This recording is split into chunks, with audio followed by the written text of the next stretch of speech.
Balancing school and football can feel like you're juggling two completely different worlds. On one side, you've got your classes, assignments, exams, and teachers who expect you to give your best academically.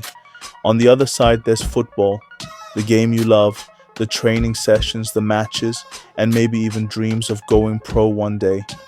It can get overwhelming really fast, especially if you feel like you don't have enough time to give your all to both.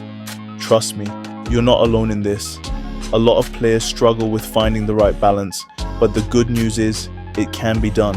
In today's video, we're going to break it all down step by step so you can stay on top of your schoolwork without falling behind on your football goals. The first thing we need to talk about is mindset. Before we even get into time management tips or specific strategies, you've got to understand that balancing school and football is all about commitment. You can't treat one as a backup plan and the other as the main focus, at least not right now. Think of both as two pillars holding up the same structure. If one pillar falls, the whole thing collapses. Even if your ultimate dream is to become a professional footballer, you still need your education. Why? Because football is unpredictable. Injuries happen, opportunities come and go, and you need something solid to fall back on. And even if you do make it professionally, having a good education helps you handle things like finances, contracts, and even life after football. So mentally, you need to respect both equally. Now let's talk about time management, because this is where most people mess up. If you're constantly rushing to finish homework right before practice or staying up late to cram for a test after a game, it's going to catch up to you. One of the most powerful things you can do is plan your week ahead of time. It doesn't need to be complicated. A simple calendar on your phone works fine. Start by writing down all your fixed commitments, like school hours, training sessions, and games. Once you see those on your schedule, you can figure out where to slot in homework, study sessions, and rest. This stops you from being caught off guard when something comes up. For example, if you know you have a big game on Friday, don't wait until Thursday night to start studying for a test. Spread it out during the week, even if it's just 30 minutes each day. Small, consistent effort always beats last-minute cramming. Another thing that makes a huge difference is using dead time wisely. Think about how much time you waste scrolling on your phone, sitting on the bus, or just doing nothing between classes. That's time you can reclaim. Let's say you've got a 30-minute bus ride to practice. That's perfect for reviewing notes, watching a quick tutorial video for a subject you're struggling with, or even visualizing plays for your next match. It's not about working 24/7, it's about being intentional with the pockets of time you already have. These little moments add up and free up more time later for rest or extra training. Speaking of rest, let's get real about burnout, because it's something a lot of young players face without even realizing it. When you're constantly bouncing between school and football, it's easy to push yourself too hard. Maybe you stay up late studying, wake up early for training, and tell yourself you'll catch up on sleep later. But here's the truth. Lack of rest will hurt both your academic performance and your football performance.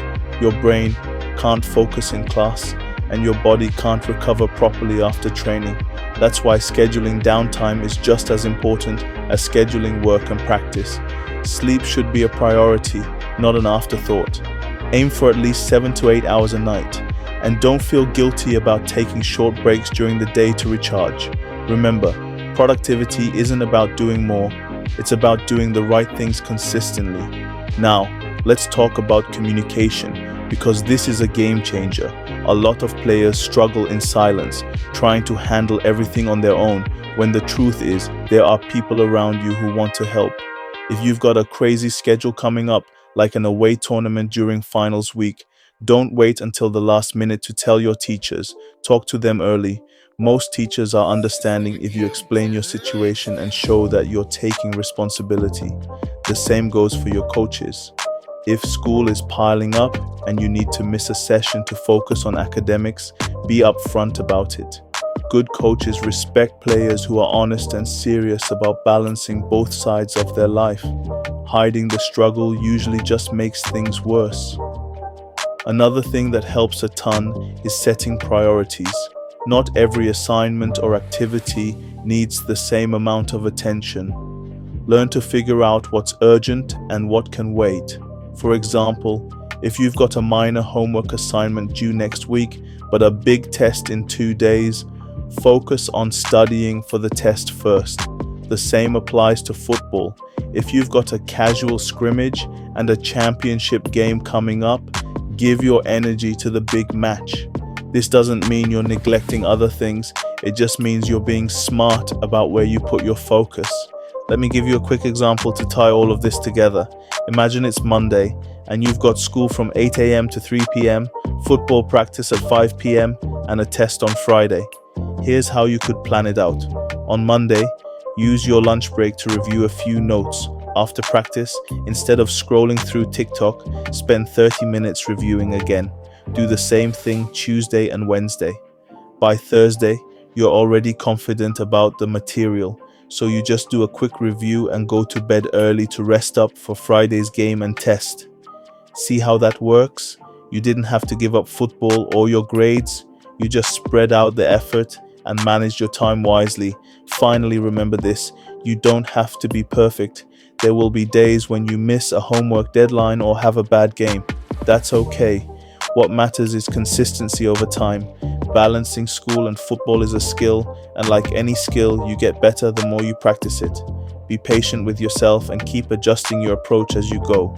So, to wrap it up, respect both school and football, plan ahead, use your time wisely, prioritize rest, communicate with teachers and coaches, and don't stress about being perfect.